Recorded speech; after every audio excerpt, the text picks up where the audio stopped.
Forget the cabins and the British countryside you read about. When the cold front hit Sussex that November, it didn't just drop the temperature, it brought a heavy, suffocating fog off the English Channel that smelled like rotting kelp and stagnant water. It was the kind of damp chill that gets into your clothes, into your skin, and settles in your bones like an anchor. Holmes and I were holed up in a rented cottage outside Forest Row. Holmes was in one of his dark, manic phases. For 4 days, he hadn't slept. He paced the floor, his pipe glowing like a stray ember in the pitch-black room, leaving a sour cloud of tobacco that made my lungs burn.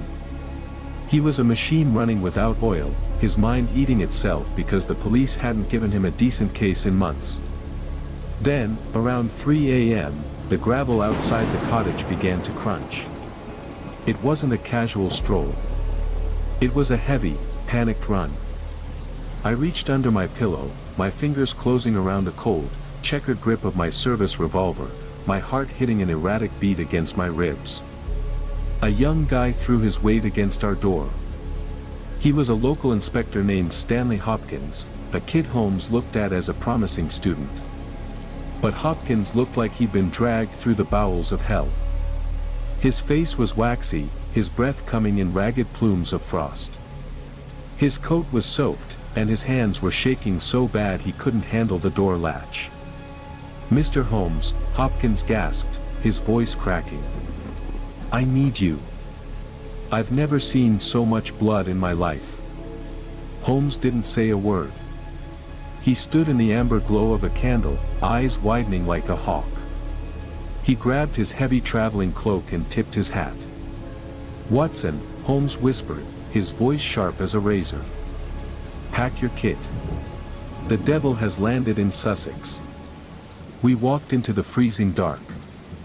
The fog rolled over the fields, swallowing the trees until they looked like elongated shapes waiting in the gloom. Hopkins led us down a rutted track toward an isolated woodpiece. The only sound was our boots hitting the frozen mud and the distant, sibilant roar of the sea breaking against the cliffs. "Who's the victim, Hopkins?" I asked, pulling my collar tight against the draft. "Captain Peter Carey," Hopkins said, his teeth chattering. "The locals call him Black Peter. An old whaling captain. Retired years ago, but he never left the sea. He built an isolated wooden cabin at the edge of his property, styled like a ship's cabin. Slept there alone. Nobody dared go near it." "Why?" Holmes asked, his eyes cutting through the fog. "Because the man wasn't human, Mr. Holmes," Hopkins whispered, looking back as if the trees were listening. "He was a sadist. They say on his ship, the Sea Unicorn, he used to flog men until the deck ran red. He'd lock sailors in the coal bunker for days. Since he retired, his temper got darker. He'd get blind drunk, chase his wife out with a harpoon, and howl at the moon like a dying wolf. The whole village lived in terror of him." We reached the clearing. Through the vapor, the cabin took shape, a low, squat structure of black-tarred ship's timbers, looking like a waterlogged coffin in the wet grass. The oak door was swinging wide on rusted hinges, creaking in the wind. The smell hit us before we reached the threshold. It wasn't just wood smoke or tobacco. It was the heavy, iron-rich stench of a slaughterhouse, the rot of fresh arterial blood mixed with the sea. Hopkins held up his brass flashlight, the beam cutting into the interior. "I haven't touched anything," Hopkins whispered, his voice dropping to a rattle. I looked once, and I ran. Holmes stepped inside, his boots squelching on the floorboards. I followed, my hand on my revolver. The light swept across ship's charts, rum bottles, and an old logbook open on the desk. Then, the beam landed on the back wall. My stomach did a violent flip. Captain Black Peter Carey was there.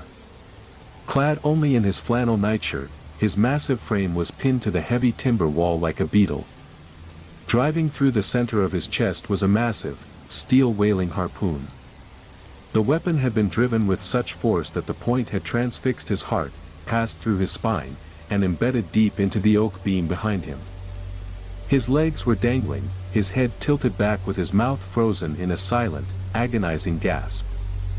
His long black beard was matted with coagulated gore that pooled on the floorboards in a wide, black mirror reflecting our light. But it wasn't the harpoon that made my blood freeze. It was his face. Black Peter's dead, glazed eyes weren't looking at us. They were staring straight ahead at the open door, wide with an expression of paralyzing terror, the look of a man who saw something that broke his mind before it took his life. Holmes leaned forward, his face inches from the wet steel, his eyes glowing.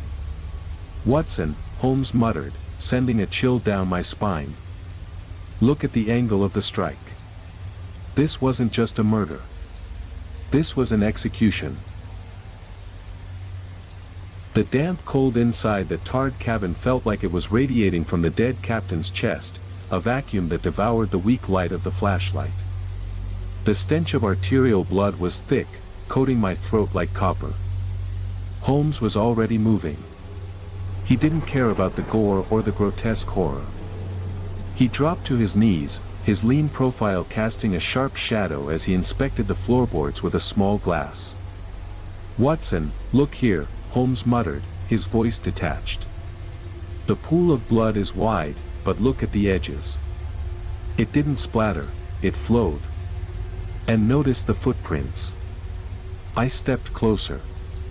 In the coagulated mirror beneath Black Peter's feet, there were two sets of marks. One belonged to the captain's bare feet, scuff marks that showed he had scrambled in a panic. But the second set was barely visible. They were thin, narrow indentations in the grease that had drifted from the storm. They didn't look like boots. They looked like the precise outlines of wet canvas shoes. "The killer didn't wear sea boots, Holmes," I said, my hand tightening on my revolver. "In a storm. Their feet should have been soaked in mud." "Exactly," Holmes said, standing with a motion that made Hopkins jump. "The intruder didn't leave mud because they didn't walk the dirt path. They came from the coast. But look at the weapon." Holmes stepped to the corpse. He reached out, his long fingers hovering an inch from the heavy steel shaft. The weapon was a standard 11-pound whaling iron, tipped with a brutal barb. It had been driven clean through Carey's nightshirt, through his sternum, and deep into the solid oak backing of the wall. The energy required to perform such a feat on a man of Carey's build was staggering. "Hopkins," Holmes snapped. "Could a man of ordinary strength throw a harpoon with such force?" "I don't think so," Hopkins stammered, his teeth chattering. "To transfix a man like that, you'd need a steam launch press or a man with the shoulders of a silverback gorilla. It requires a heavy, hydraulic overhead strike that takes years of training. It requires momentum," Holmes murmured, his eyes narrowing at the angle. "But notice this. The harpoon didn't enter at a downward angle. The shaft is horizontal. It was driven straight from the shoulder, level with the heart. The killer was standing less than 2 feet away." I felt a cold sweat break out. 2 feet. Black Peter was a brute. If a man got within 2 feet of him with a weapon, Carey would have torn his throat out. "Unless," Holmes said, his voice dropping to a whisper that made my neck hair stand up, "Carey didn't see the weapon until it was moving. Or perhaps, what he saw paralyzed him so completely that his muscles refused to obey." Holmes walked over to the desk. A rum bottle sat there, alongside 2 horn tumblers. One was dry. The second was wet, its bottom coated in a dark residue that wasn't rum. Holmes dipped his finger, brought it to his tongue, and spat it out. "Laudanum," Holmes muttered. "The captain wasn't just drunk, he was medicated. But look at the logbook, Watson. This is where the dead speak."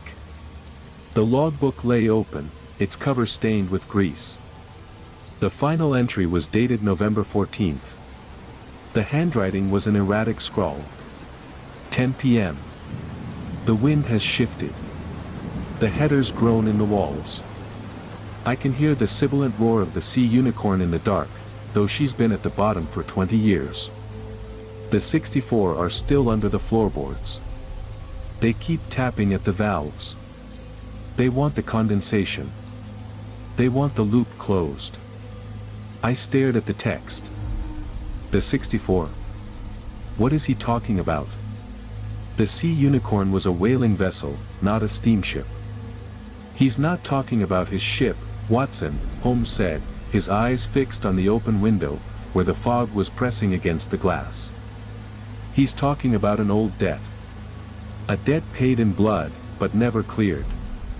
Suddenly, from the woods, a sound cut through the rain.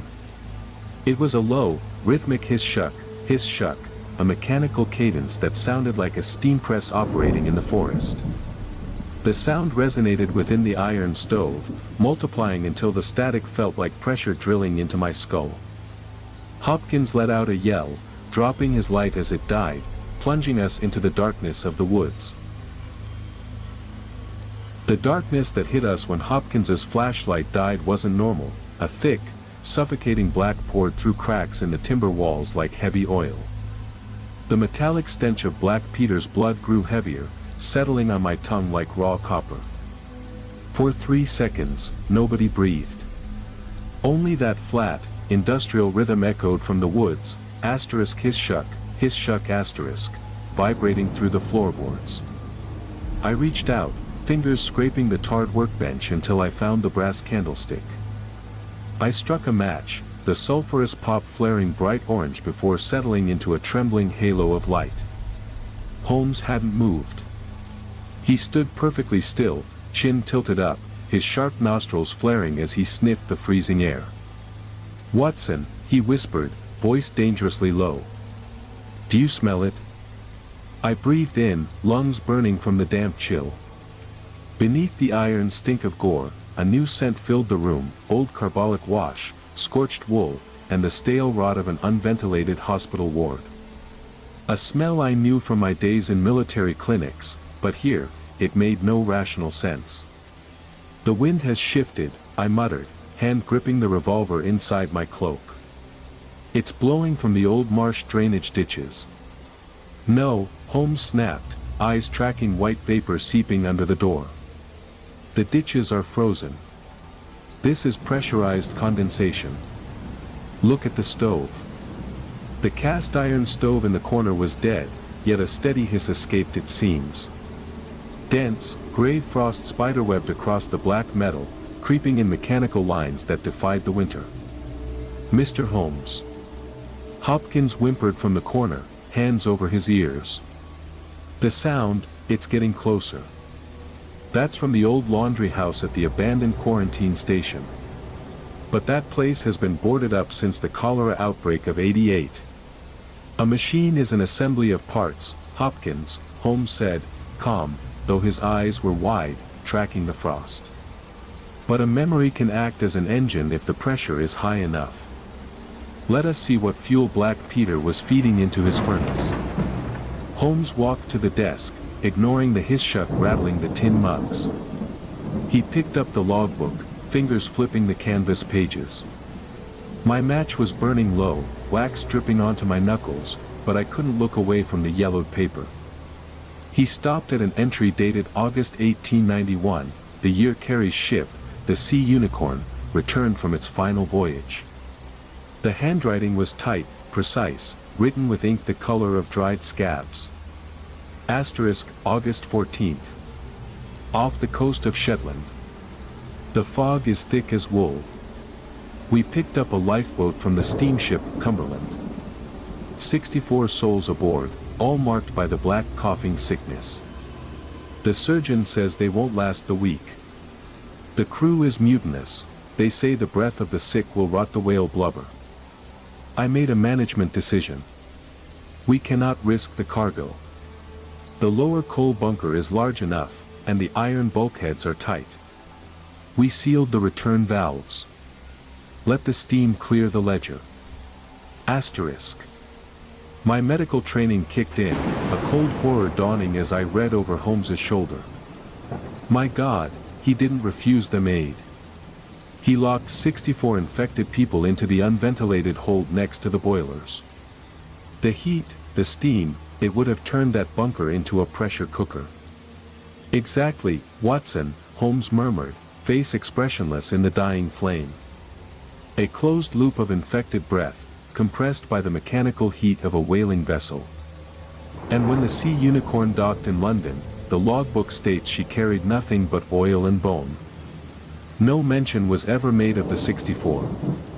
Suddenly, the rhythmic tapping inside the walls returned with violent force. Asterisk clang. Clang. Clang, asterisk. It wasn't branches hitting the roof. It was the sharp, metallic impact of iron tools striking copper pipes, except there were no pipes in the walls. The sound vibrated out of the solid oak, so hard that the harpoon transfixing Black Peter's chest began to hum like a tuning fork. The corpse's dangling legs twitched.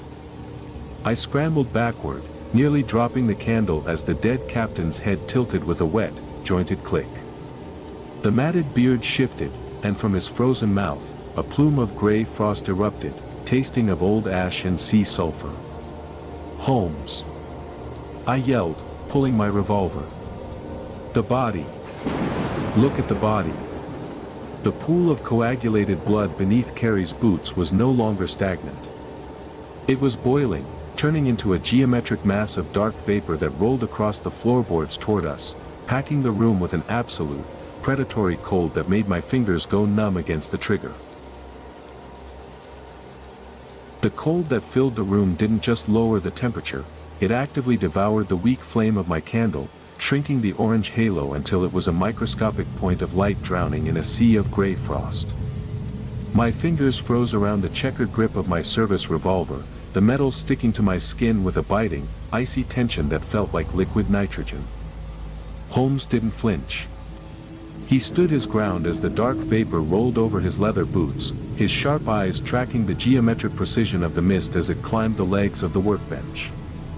"Watson, maintain your composure," Holmes said, his voice dropping into that terrifying, low register he used when his brain was operating at maximum velocity. "The phenomenon is localized, but the atmospheric displacement is real. Look at the barometric pressure variance on the desk." I forced my eyes away from the twitching legs of the dead captain. On the corner of the desk, next to the laudanum tumbler, sat Carey's old brass marine barometer.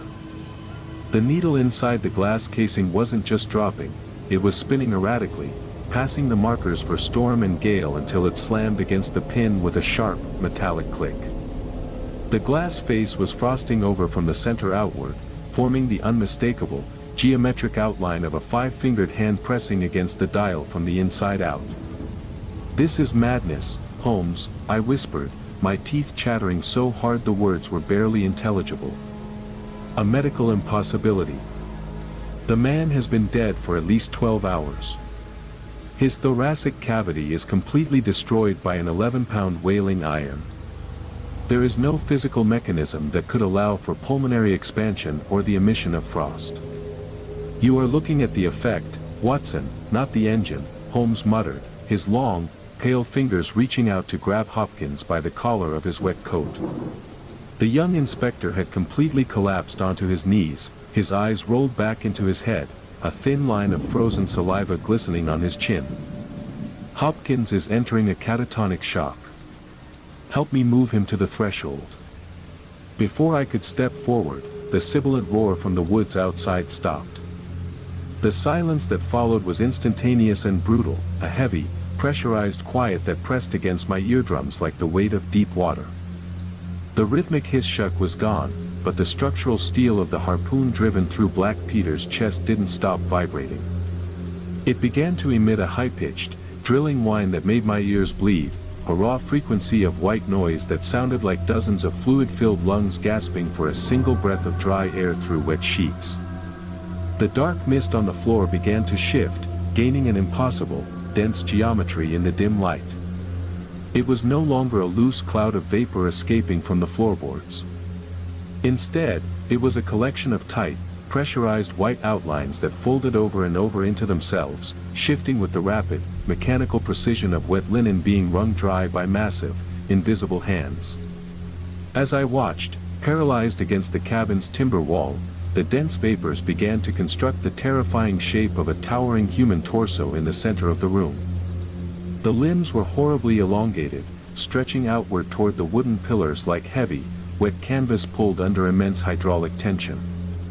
Its head was a bulbous, featureless dome of compressed white fog, tilting from side to side with a stiff, jointed motion. "It's the 64, I gasped, the revolver trembling in my hand. "Holmes, it's the ledger. It's balancing itself."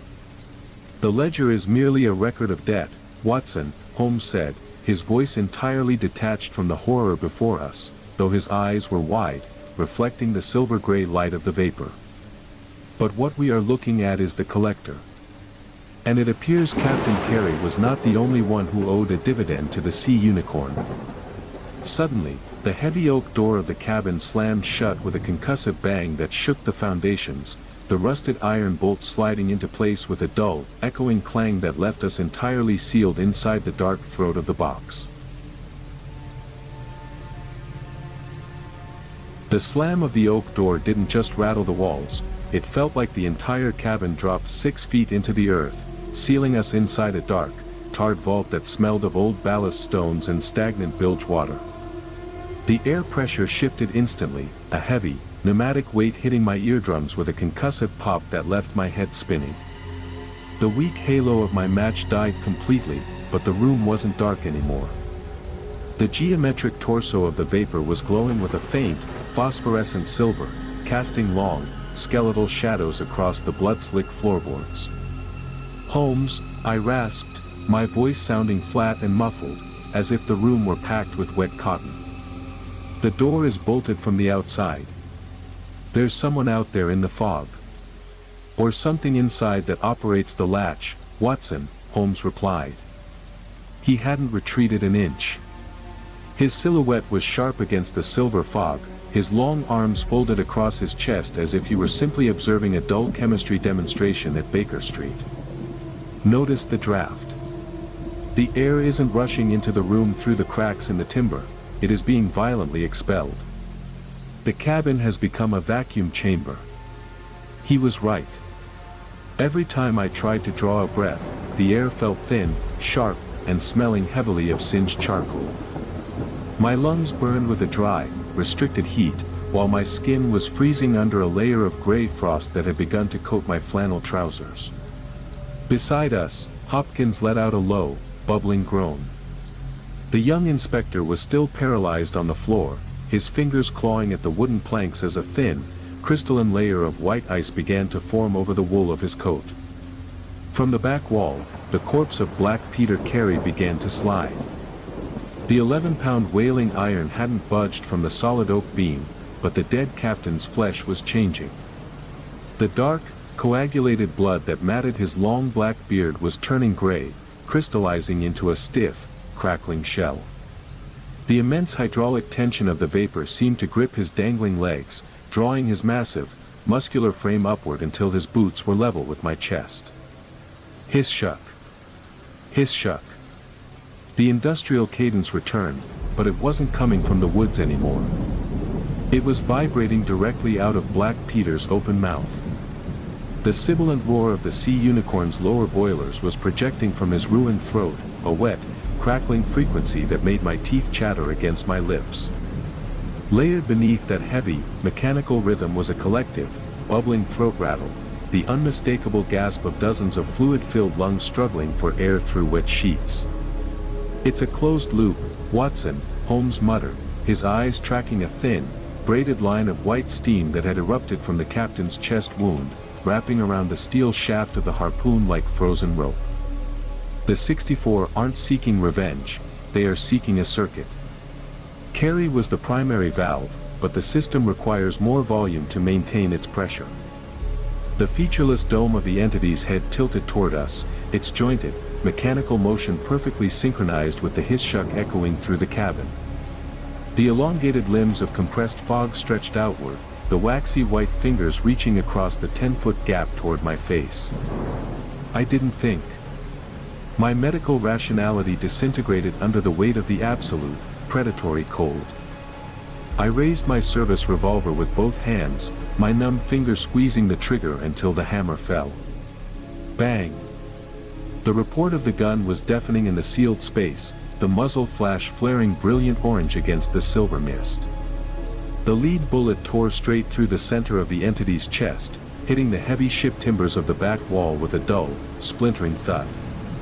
The vapor didn't dissipate. It didn't even flicker. The moment the bullet passed through the mist, the wet static flared into a high-pitched, drilling whine that made my ears bleed. The white limbs erupted outward with an explosive speed that defied gravity, shooting toward us like pressurized iron cables. Watson dropped to the floor. Holmes shouted, his voice finally losing its mechanical detachment. Before I could move, a freezing shackle of braided frost closed around my left ankle, drawing tight with a sharp, sickening tension that felt like it would snap the bone clean through my boot. The moment the icy band of braided frost clamped around my left ankle, the sensation wasn't a standard, biting chill, it felt like a hydraulic iron cuff being wrenched tight by a steam engine. The leather of my boot didn't just freeze, it split with a sharp, paper-like crack as the moisture within the hide instantly crystallized. A violent, localized winter raced up my leg, turning the muscle to rigid stone and locking my knee before the signal of agony could even reach my brain. I fell hard, my shoulder slamming against the wet, sticky floorboards. My service revolver went skittering into the dark mirror of Black Peter's coagulated blood, out of reach. Holmes. I choked out, but the name was instantly swallowed by a heavy, pressurized wave of sulfurous vapor that flooded my throat. The air in the room was almost entirely gone now, replaced by an administrative, absolute cold that turned my every breath into a ragged gasp for air through wet sheets. I could feel a dense, metallic condensation settling in the bottom of my lungs, heavy as liquid mercury, making my chest rattle with the same dual-pulsed cadence that filled the room. Holmes was already moving. He didn't flee toward the bolted door, nor did he waste time striking another futile match. With a sudden, desperate agility, he vaulted over the catatonic form of Inspector Hopkins, his long gray traveling cloak billowing behind him like the wings of a predatory bird. He scrambled toward the captain's square desk, his hands sweeping across the cluttered surface through the blinding silver fog. His fingers closed around Black Peter's heavy brass marine barometer. The variance must have an exit point, Watson. Holmes shouted, his voice sounding thin, flat, and miles away through the dense, pneumatic pressure of the sealed cabin. A closed system cannot function without an exhausting mechanism. The towering entity of compressed fog didn't look at Holmes.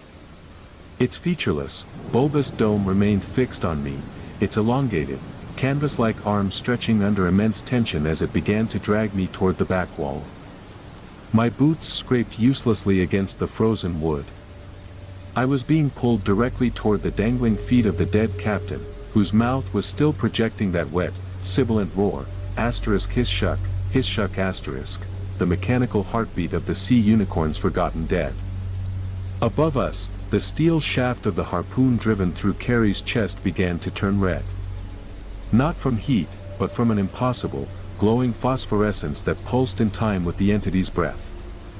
The 64 pairs of ruined lungs were drawing the very atmosphere out of the room, forcing it into the iron core of the weapon to seal the circuit. Holmes didn't hesitate. He raised the heavy brass barometer above his head and brought it down with a shattering, vertical stroke onto the glass face of the cabin's single window. Crash!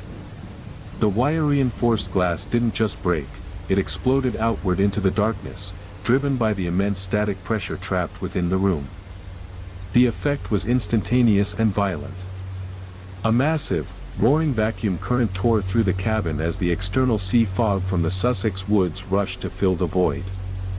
The sudden shift in temperature caused the geometric lines of the entity to flicker and distort, its waxy, white fingers unraveling into loose, unpressurized plumes of gray steam.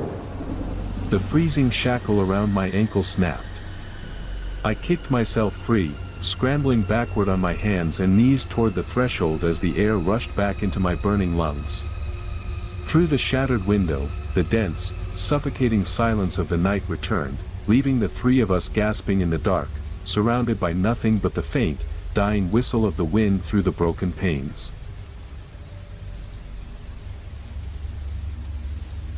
The rush of external air through the shattered window didn't feel like a rescue, it felt like a violent extraction. The sudden equalization of pressure hit my ears with a sharp, sickening pop, leaving a high-pitched, metallic ringing in my head that drowned out even the sound of my own ragged breathing. I lay sprawled in the sticky grime of the floorboards, my left leg entirely numb, staring up through the swirling gray mist at the dark timber ceiling. For a long, agonizing minute, none of us moved. The only sound was the cold Sussex wind whistling through the jagged teeth of the broken glass, carrying with it the clean, damp scent of wet pine needles and salt spray, a stark, blessed contrast to the sulphurous, carbolic stench of the closed loop. "Watson," Holmes's voice cut through the dark. It was dry, raspy, and carried a rare, raw edge of physical exhaustion. "Are you intact?" "My leg," I wheezed, dragging myself up against the heavy leg of the captain's desk. It's like block ice. But the connection is broken." I looked toward the back wall. The phosphorescent glow had vanished, plunging the cabin back into a coal-black gloom illuminated only by the faint, silver starlight filtering through the shattered window. Captain Peter Carey's massive frame was still pinned to the wall, a dark, motionless silhouette against the black-tarred oak. His legs no longer twitched. The sibilant hisshuck had died, leaving only the dripping of blood into the wide pool below his boots. Holmes was already on his feet, though his movements were stiff.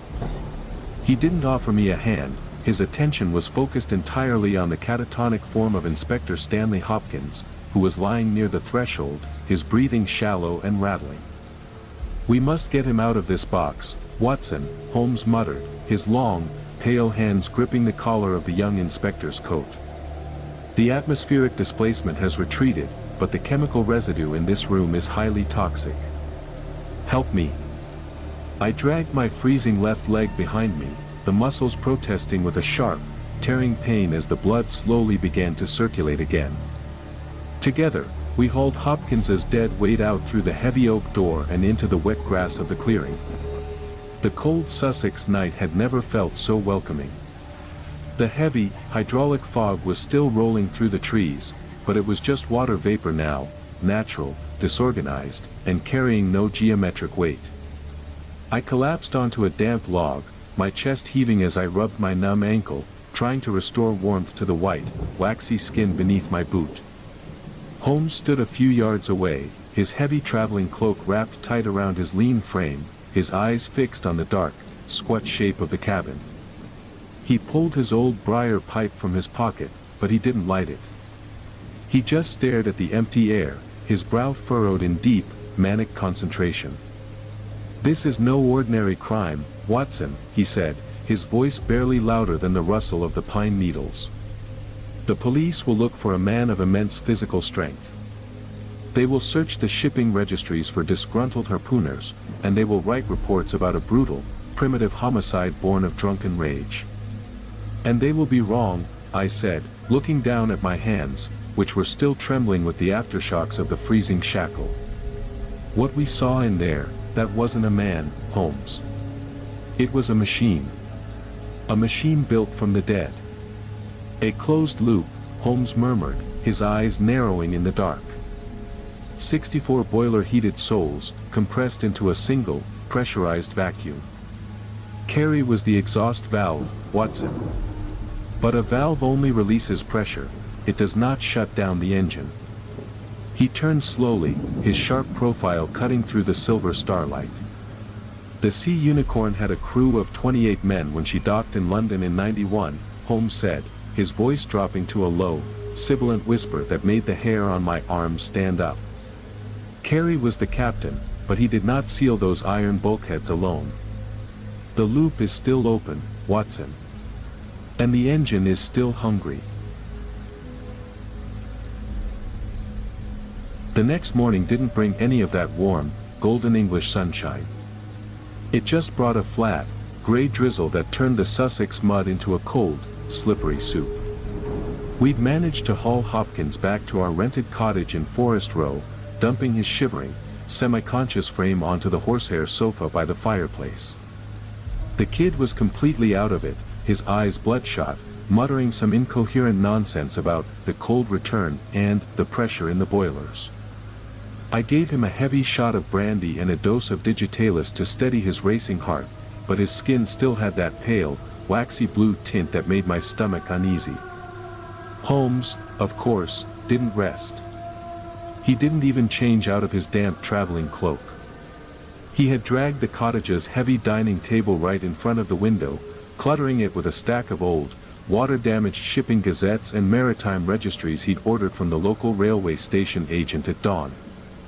"Watson, look at this," Holmes muttered, his pipe clutched between his teeth, though it had gone completely cold. His long, pale fingers were tracing a faded column of print in the Lloyd's shipping register of 1891. The Sea Unicorn wasn't just a simple wooden whaler. Carey had her refitted in Dundee 3 years before that fateful voyage to the Shetland seas. "Look at the auxiliary specs." I leaned over his shoulder, my left leg still throbbing with a dull, arthritic ache from the night before. I squinted at the tiny, faded typeface. **** Sea Unicorn, whaling bark. Fitted with auxiliary steam launch boiler, 60 horsepower, constructed by Dundee Iron Works. Closed-loop condensation return system designed for Arctic ice melting operations, ***. A closed-loop steam system, I whispered, the realization hitting me like a bucket of ice water. On a whaling vessel. Holmes, that's why Carey's logbook mentioned the return valves. The auxiliary boiler wasn't just for propulsion, it was routed through the lower hold to keep the whale oil from solidifying in the sub-zero northern runs. Exactly, Holmes said, his eyes burning with that manic, sharp light. And when Carey locked those 64 infected passengers from the Cumberland into that sealed lower bunker, he didn't just confine them. He trapped them in a space wrapped in pressurized copper heating lines. The heat of the boiler, the humidity of the steam, and the black coughing sickness, it created a horrific, localized pressure cooker of infection. The condensation on the iron walls wasn't water, Watson, it was their collective, dying breath, distilled under pressure. But who operated the valves, Holmes? I asked, my hand tightening on the back of his wooden chair. Carey was the captain, yes, but a whaler's boiler requires constant maintenance. A captain doesn't shovel the coal or grease the headers. Holmes flipped the page, his finger landing on a crew manifest from the Sea Unicorn's final return port of entry at the London docks. 28 crew members, Holmes said, his voice dropping into a flat, deadly tone. Most of them have dispersed, scattered to the wind or buried in unmarked sailors' graves over the last 15 years. But look at the engineering staff.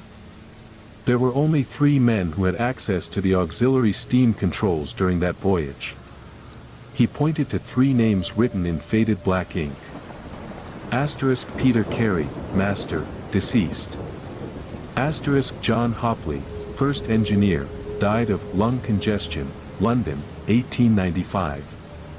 * Patrick Cairns, harpooner and auxiliary boiler tender. Patrick Cairns, I read the name aloud, a cold prickle of sweat breaking out along my neck. The boiler tender. And a licensed harpooner, Watson, Holmes added, standing up with a sudden, fluid motion that knocked his empty pipe to the floor. A man who spent 3 years on the icy decks of the Arctic, throwing 11-pound whaling irons with the precise, heavy overhead strike of a professional. A man who knew exactly how to open the return valves, and how to seal them. Suddenly, the fire in our hearth hissed. The cheerful, snapping orange flames of the pine logs didn't just flicker, they froze, their tongues locking into rigid, glass-like shapes behind the iron grate. The sudden, biting chill that hit the room didn't come from the window. It rose directly from the floorboards, carrying with it the faint, sibilant roar of a distant steam press, hiss shuck asterisk, and the sweet, nauseating stench of wet carbolic wash. On the sofa, Hopkins let out a piercing, terrified shriek, his eyes snapping wide open as he stared at the ceiling. The shriek that tore out of Hopkins's throat wasn't the sound of a man waking from a nightmare, it was the high-pitched, rattling whistle of a boiler safety valve pushed far beyond its rating. He didn't sit up. His entire body went rigid as a pine plank, his head arching back off the horsehair sofa until I could hear his cervical vertebrae grinding under the strain. "Watson, the digitalis, now." Holmes barked, but his voice sounded thin, muffled by the sudden, heavy change in the room's air pressure. The air in our small Sussex parlor was changing rapidly. The warm, dry scent of burning pine logs was completely replaced by a freezing, sulfurous humidity that coated my tongue in a greasy, metallic residue. Every breath I drew felt like swallowing wet wool. I scrambled toward my medical bag on the sideboard, my frozen left leg dragging behind me like a lead weight. Before my fingers could even touch the leather latch, the glass pane of our front window didn't just frost over, it cracked. A single, perfectly straight fissure split the glass down the middle with a sharp ping, and from that hairline fracture, a thick, braided column of white steam began to hiss into the room. It didn't rise to the ceiling. It flowed downward, a heavy, crawling mist that hugged the floorboards, expanding with a rapid, geometric precision that ignored the drafts in the room.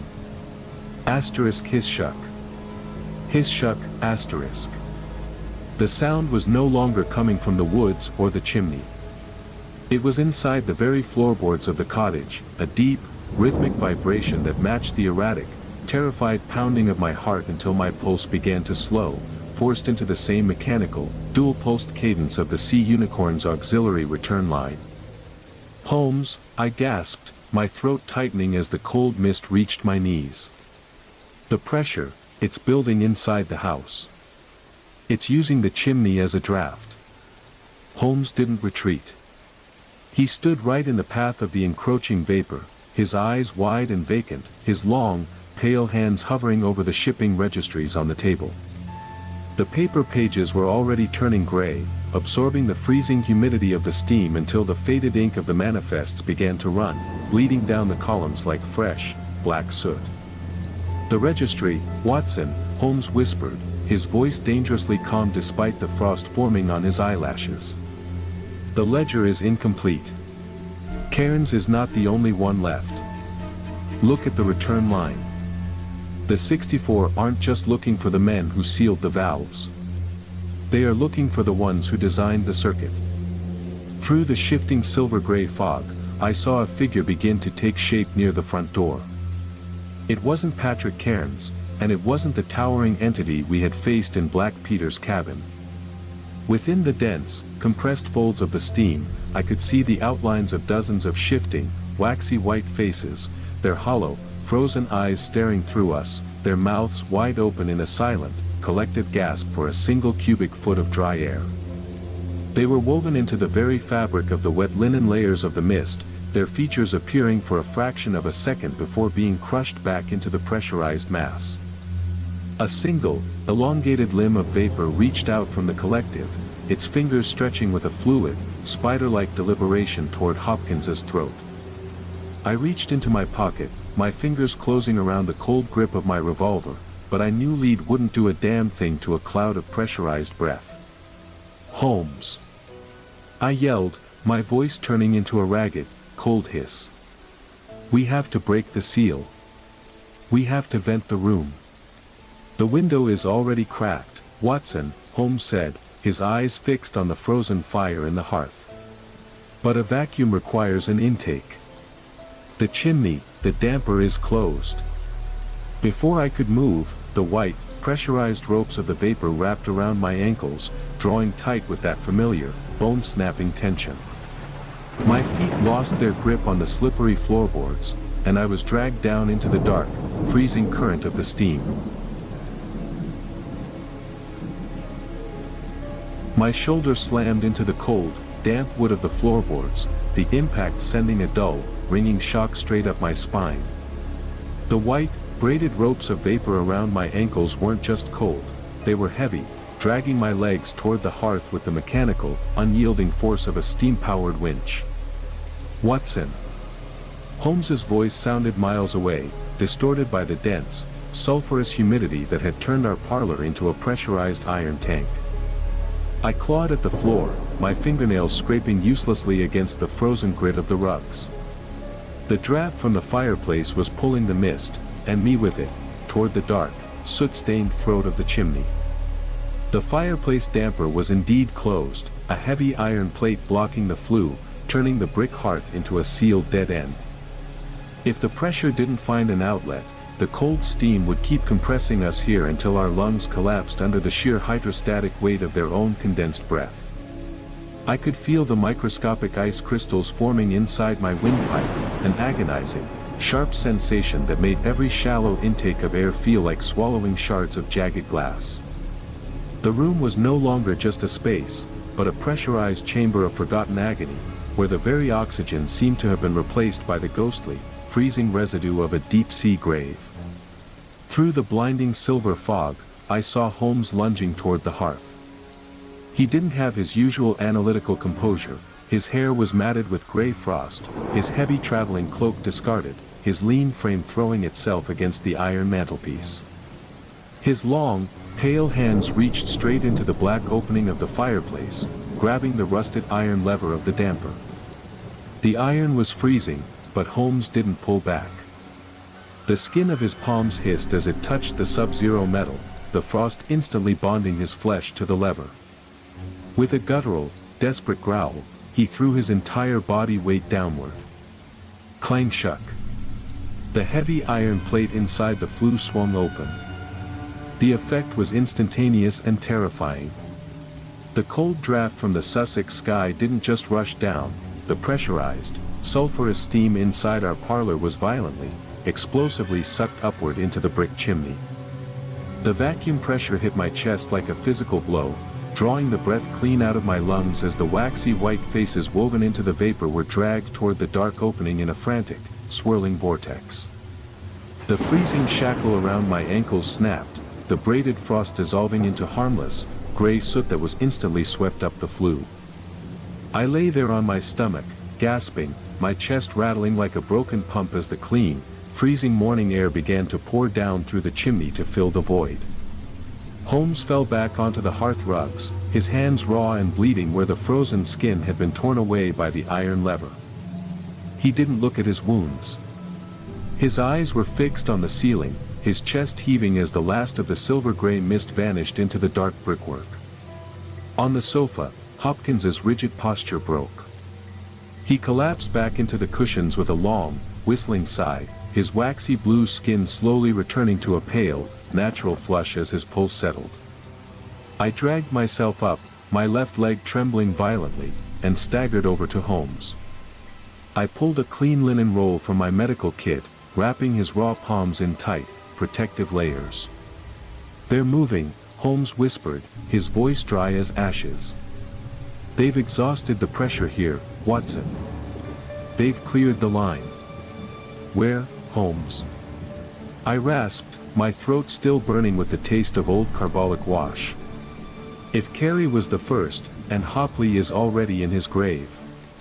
"Patrick Cairns," Holmes said, his eyes narrowing as he stared at the soot-stained chimney. "The harpooner. The boiler tender who held the keys to the lower hold. The 64 have followed his scent back to the port of London. They are heading for the docks." By the time the early afternoon train from Sussex rattled into London, the sky had completely disappeared. It wasn't the natural, gray overcast of a standard autumn evening, it was a dense, yellow-black pea souper that rolled off the Thames like grease, swallowing the street lamps before they could even cast an amber glow on the cobblestones. The city smelled of sulfur, coal dust, and the low-tide filth of a million open sewers. It was a giant, dirty engine, and we were heading straight into its exhaust. We left Hopkins at a station clinic and took a hansom cab down toward the East End, heading for the Pool of London where the deep draft merchant ship stopped. The further we went, the more the atmosphere seemed to compress. The fog down by the water was so thick it felt like wet wool pressing against our faces, and that familiar, icy carbolic humidity was back, hanging in the air like stagnant steam. "Watson, keep your hand on your weapon," Holmes muttered as we stepped out onto the slick, rotting timbers of the wharf near Wapping. "Patrick Cairns has been living in a boarding house near the waterfront under an assumed name. But he didn't realize that when he left the Sea Unicorn, he didn't just leave his post. He left his signature on the boilers." We moved down a narrow, pitch-black alleyway between two towering brick warehouses. The only sound was the distant, mournful whistle of a steam tug out on the river and the slow, rhythmic lap-lap of the oily water against the wooden piles below. Hisshuck. Hisshuck. My heart did a violent, erratic leap against my ribs. The sound was low, muffled, and coming from a dilapidated three-story tenement building at the end of the pier. The structure looked like it was listing to one side, its waterlogged timbers black with river rot, looking more like a shipwreck cast up on the mud than a human dwelling. Every single window was dark, but a thick, white condensation was running down the glass panes in steady, vertical streams. "He's inside," Holmes whispered, his bandage-wrapped hands tucked into his coat pockets. "The pressure has found him." We reached the door. It wasn't locked. The wood had swollen so badly from the moisture that it hung half-open on its rusted hinges, releasing a slow, continuous hiss of freezing, sulfurous steam into the alleyway. We stepped into the narrow hallway. The walls were covered in a peeling, yellowed wallpaper that was completely soaked, sliding off the plaster in heavy, wet sheets. The air was so cold our breath didn't just form gray plumes, it crystallized instantly, falling to the water-slick floorboards in a fine, silver dust. "Cairns!" Holmes called out, his voice flat and cutting through the dense silence of the corridor. "The valves are open, Patrick. The circuit is trying to complete itself." From the top of the creaking wooden stairs, a voice replied. It was a rough, gravelly sea dog's voice, but it was cracking under an immense, suffocating weight. You can't close, the voice gasped, followed by a violent, wet rattle that sounded like a shovel scraping against dry coal. "I tried. I threw the main bypass lever, but the thread is stripped. They're coming up the intake pipes. They're in the bilge water." Clang. Clang. Clang. The sharp, metallic impact of heavy iron tools striking copper headers erupted from the walls, vibrating so hard through the floorboards that my boots slipped on the wet wood. We scrambled up the stairs, my throbbing left leg protesting with every step. At the end of the narrow third-floor landing, a door was hanging off its frame. Inside the small, bare room, a massive, broad-shouldered man was backed into the corner. He had the thick, scarred neck of a whaler and the heavy, muscular arms of a boiler tender, but right now, he was shrinking, his face a pale, waxy blue under the silver-gray light of the steam that filled the room. Patrick Cairns was holding a heavy steel whaling iron, his knuckles white around the shaft as he swung it wildly at the empty air. "Stay back," he screamed, his breath erupting in dense, geometric plumes of frost. "I didn't mean to seal the latch. Carey told me the oil would ruin. He said they were already dead. I didn't mean to keep the loop closed." The silver-gray mist in the center of the room began to fold over itself, gaining that terrifying, rapid geometry. Out of the pressurized layers of wet vapor, the 64 pairs of hollow, frozen eyes appeared, their waxy white faces weaving together into a single, massive, towering column of compressed fog. The collective mouth of the entity opened, and the sibilant roar of the Sea Unicorn's auxiliary boiler filled the room with a deafening, industrial scream. The sound that filled that cramped room was a physical force, a heavy hammer that pressed against my ribs until I could feel the individual bones groaning. The air density had spiked so fast my nose began to bleed, a thin trickle of copper tasting flat against my lip. The column of steam was fully formed, its elongated limbs anchoring themselves to the ceiling. Dozens of waxy, frozen faces shifted within the fog, their hollow eyes locked onto Patrick Cairns. Cairns let out a raw scream and lunged forward, swinging the 11-pound wailing iron with the strength of a dying man. The steel head sliced through the center of the vaporous mass. But there was no resistance. The metal didn't hit flesh, it passed through the freezing humidity with a sharp whoosh, slamming into the floorboards with a crash. The moment the steel touched the floor, the braided frost shot up the shaft like liquid mercury. I didn't have a choice. Cairns choked out, his hands instantly freezing to the steel handle as the waxy white frost raced up his forearms, turning his skin to a rigid, marble gray. Carey ordered it. The valves, the return valves were jammed. I couldn't vent the hold. "You're lying, Patrick," Holmes's voice cut through the roaring static, sharp and cold as a scalpel. He was leaning against the doorframe, his bandaged hands tucked into his coat, his eyes reflecting the pale phosphorescence of the 64. "You didn't try to open the valves. You tightened them. You and Carey wanted to ensure there were no living witnesses of the Cumberland left to declare a quarantine. You closed the circuit. And now, the steam is returning to its source." The entity didn't hesitate. The limbs of compressed fog descended upon Cairns, wrapping around his neck and chest, drawing his massive frame off the ground with a sickening, jointed tension. His jaw was forced wide open, and the dense, freezing white vapor began to pour directly down his throat, reversing the flow, forcing the collective gasp of the 64 back into his lungs. "Watson!" Holmes shouted over the deafening hiss. "The structural ground. We have to vent the potential of this room before the pressure disintegrates the entire block." "How, Holmes?" I yelled, my left leg buckling as the temperature plummeted. "We're 3 stories up. There's no chimney here. The river, Watson. The river is the ultimate condenser." Holmes pointed a raw, bandaged hand toward the window. Through the grime-coated glass, the dark, oily surface of the Thames was visible 40 feet below. "The harpoon is still connected to the structural iron of the pier through the tie rods in the wall." Holmes barked. "We must break the mechanical mount." I scrambled across the slippery floor, grabbing a heavy brass coal iron from beside the dead grate. With a desperate swing, I brought the heavy bar down onto the rusted iron ring bolt where Cairns's wailing line was anchored. Clang! The impact vibrated through my teeth.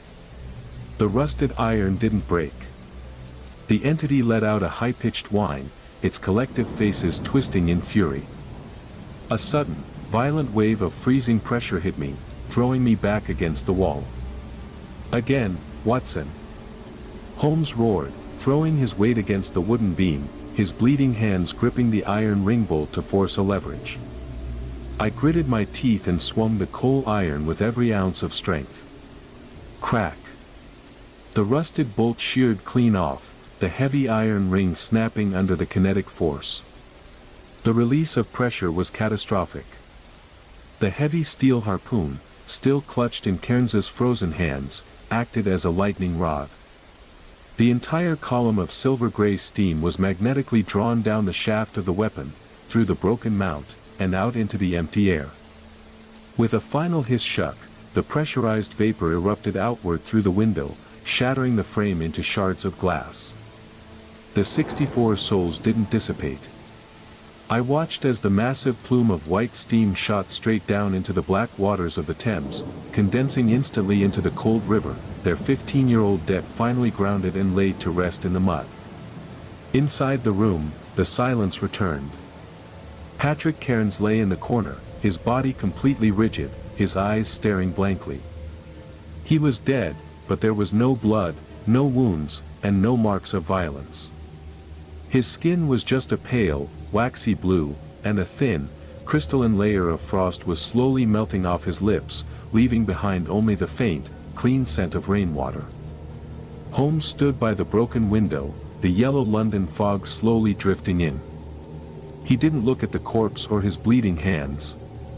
He just pulled his cold briar pipe from his pocket and stared down at the dark, silent river below.